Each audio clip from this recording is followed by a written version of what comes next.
మీరు డీసీ సినిమాలు చూడాలనుకుంటున్నారా? కానీ ఎక్కడి నుంచి ప్రారంభించాలో అర్థం కావడం లేదా? బ్యాట్‌మ్యాన్, సూపర్‌మ్యాన్, వండర్ వుమన్ నుంచి జస్టిస్ లీగ్ వరకు ఒకవైపు.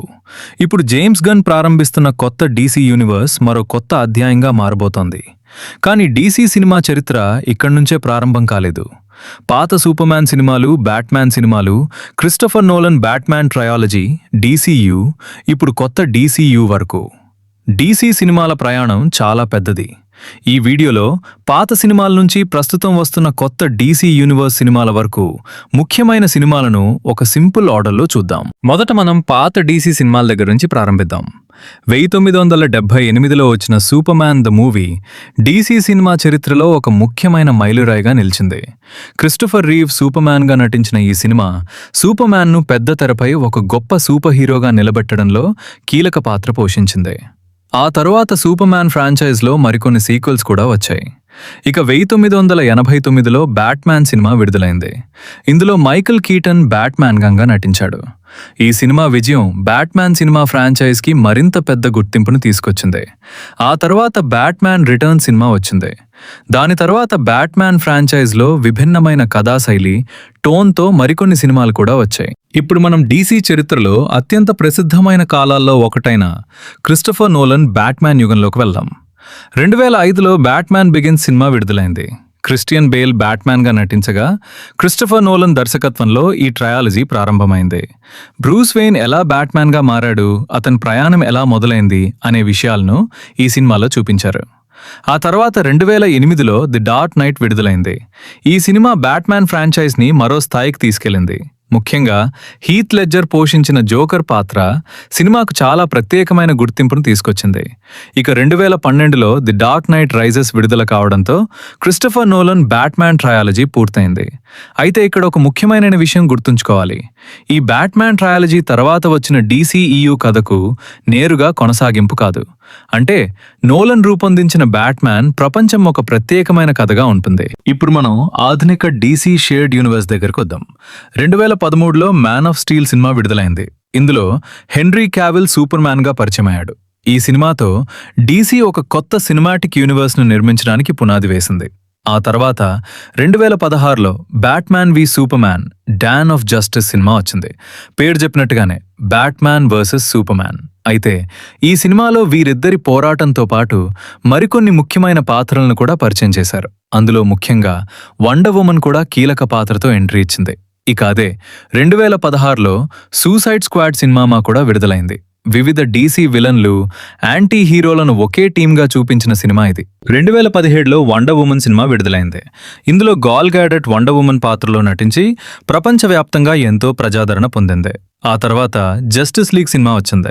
Batman, Superman, wonder woman, flash, Aquaman, సైబార్గ్ ఇలా డీసీలోని పలువురు ప్రముఖ హీరోలు ఒకే టీమ్గా తొలిసారి పెద్ద తెరపై కలిసి కనిపించారు. అయితే 2017లో విడుదలైన థియేట్రికల్ వెర్షన్కు ప్రేక్షకుల నుంచి మిశ్రమ స్పందన వచ్చింది. ఆ తర్వాత అభిమానుల డిమాండ్ కారణంగా 2021లో జాక్ స్నైడర్స్ జస్టిస్ లీగ్ విడుదలైంది. ఇది 2017లో వచ్చిన జస్టిస్ లీగ్ కంటే ఎక్కువ నిడివితో, మరిన్ని సన్నివేశాలు మరియు విస్తరించిన కథతో ప్రేక్షకుల ముందుకు వచ్చింది. డీసీయూలో ఆ తర్వాత కూడా చాలా ముఖ్యమైన సినిమాలు వచ్చాయి. 2018లో ఆక్వామియాన్ సినిమా విడుదలైంది. ఇందులో జేసన్ మోమోవా ఆక్వామియాన్గా నటించి ఈ పాత్రకు మరింత భారీ ప్రజాదరణ తీసుకొచ్చాడు. 2019లో షాజమ్ సినిమా విడుదలైంది. ఆ తర్వాత 2020లో బర్డ్స్ ఆఫ్ ప్రే ప్రేక్షకుల ముందుకొచ్చింది.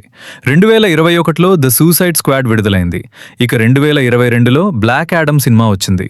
2023లో మాత్రం వరుసగా కొన్ని ముఖ్యమైన డీసీ సినిమాలు విడుదలయ్యాయి. అందులో Shazam, Fury of the Gods, the Flash, Blue Beetle, అలాగే Aquaman and the Lost Kingdom ఉన్నాయి. అయితే ఇక్కడ ఒక ముఖ్యమైన మార్పు చోటు చేసుకుంది. డీసీ తన సినిమాటిక్ యూనివర్స్ను ఒక కొత్త దిశలోకి తీసుకెళ్లాలని నిర్ణయించింది. పాత డీసీఈసీఈయూ కథనాన్ని ముగించి కొత్త డీసీ యూనివర్స్ను ప్రారంభించడానికి సన్నాహాలు మొదలయ్యాయి. ఇప్పుడు మనం ప్రస్తుత డీసీ యుగంలోకి వస్తాం. జేమ్స్ గన్ మరియు పీటర్ సఫ్రాన్ నాయకత్వంలో కొత్త డీసీ యూనివర్స్ నిర్మించబడుతోంది. ఇది పాత డీసీయూయూకి సాధారణ కొనసాగింపు కాదు. ఇది ఒక కొత్త కథనం, కొత్త కథలు, కొత్త పాత్రల రూపాలు, కొత్తగా కలిసిపోయే ఒక సినిమాటిక్ యూనివర్స్. ఇక ఈ కొత్త డీసీయూ యుగానికి తొలి ప్రధాన సినిమా సూపర్మ్యాన్. ఈ సినిమాలో డేవిడ్ కొరెన్స్వెట్ సూపర్మ్యాన్గా, రేచల్ బ్రోస్నహాన్ లోయిస్ లేన్గా, మికులస్ హాల్ట్ లెక్స్ లూథర్గా కనిపించారు. ఈ సినిమా కొత్త డీసీ యూనివర్స్కు ఒక బలమైన పునాదిగా నిలిచింది. ఇక్కడి నుంచే కొత్త డీసీయూలోని మరిన్ని హీరోలు, విలన్లు, కథలు క్రమంగా పరిచయం కానున్నాయి. కొత్త డీసీ యూనివర్స్లో సూపర్మ్యాన్ తర్వాత కూడా చాలా ఆసక్తికరమైన ప్రాజెక్టులున్నాయి. వాటిలో ఒక ముఖ్యమైన project super girl.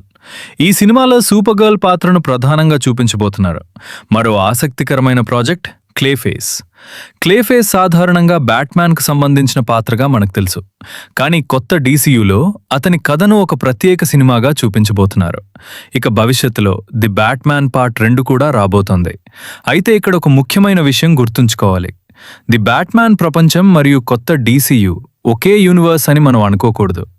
Mat Reeves రూపొందిస్తున్న Batman ప్రపంచం ప్రస్తుతం ఒక ప్రత్యేకమైన కథనంగా కొనసాగుతోంది. అంటే డీసీలో ఇప్పుడు ఒకే యూనివర్స్ కాకుండా వేర్వేరు ప్రపంచాలు, వేర్వేరు కథలు కూడా కొనసాగుతున్నాయి. ఇప్పుడు ఒక ప్రశ్న, డీసీ సినిమాలన్నింటినీ ఏ ఆర్డర్లో చూడాలి? సింపుల్గా చెప్పాలంటే ముందుగా క్లాసిక్ సూపర్మ్యాన్, బ్యాట్మ్యాన్ సినిమాలతో డీసీ సినిమా చరిత్రను తెలుసుకోవచ్చు. ఆ తర్వాత క్రిస్టోఫర్ నోలన్ బ్యాట్మ్యాన్ ట్రయాలజీ చూడొచ్చు. ఇక డీసీ ఈయూని ప్రారంభించాలంటే ఈ క్రమంలో చూడటం బాగుంటుంది. 1 Man of Steel, 2 Batman v Superman Dawn of Justice, 3 Suicide Squad, 4 Wonder Woman, 5 Justice League లేదా జాక్ స్నైడర్స్ జస్టిస్ లీగ్. ఆ తర్వాత Aquaman, Shazam, Birds of Prey, the Suicide Squad, Black Adam, Shazam Fury of the Gods, the Flash, Blue Beetle, Aquaman and the Lost Kingdom వంటి సినిమాలను చూడొచ్చు. కానీ కొత్త DC యూనివర్స్ను మాత్రం ఒక ప్రత్యేకమైన కొత్త అధ్యాయంగా భావించడం మంచిది.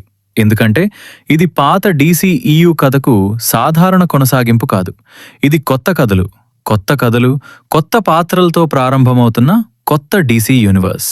కాబట్టి ఫ్రెండ్స్, డీసీ సినిమా చరిత్ర అంటే కేవలం బ్యాట్మ్యాన్, సూపర్మ్యాన్ కథ మాత్రమే కాదు.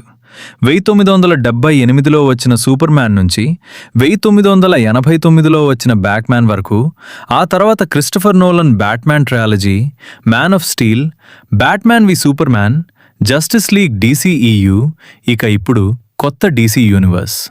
డీసీ సినిమాల ప్రయాణం ఇప్పటికే ఎన్నో సంవత్సరాలు కొనసాగింది. కానీ ఇప్పుడు మరో కొత్త అధ్యాయం ప్రారంభమవుతోంది. సూపర్మ్యాన్తో ప్రారంభమైన కొత్త డీసీసీ యూనివర్స్ భవిష్యత్తులో ఎలా అభివృద్ధి చెందుతుంది? బ్యాట్మ్యాన్, సూపర్ గర్ల్, క్లేఫేస్, ఇంకా భవిష్యత్తులో రాబోయే ఇతర డీసీ హీరోలు ఎలా తమ కథలను ముందుకు తీసుకెళ్తారు? ఇవన్నీ మనం రాబోయే రోజుల్లో చూడబోతున్నాం. మరి మీకిష్టమైన డీసీ సినిమా ఏది? బ్యాట్మ్యాన్, సూపర్మ్యాన్ లేదా జస్టిస్ లీగ్? కింద కామెంట్ చేసి చెప్పండి. ఇలాంటి మరిన్ని డీసీ సినిమా వివరాలు, కొత్త ప్రాజెక్టుల గురించి వీడియోల కోసం మా ఛానల్ను సబ్స్క్రైబ్ చేయండి. తర్వాతి వీడియోలో మళ్ళీ కలుద్దాం.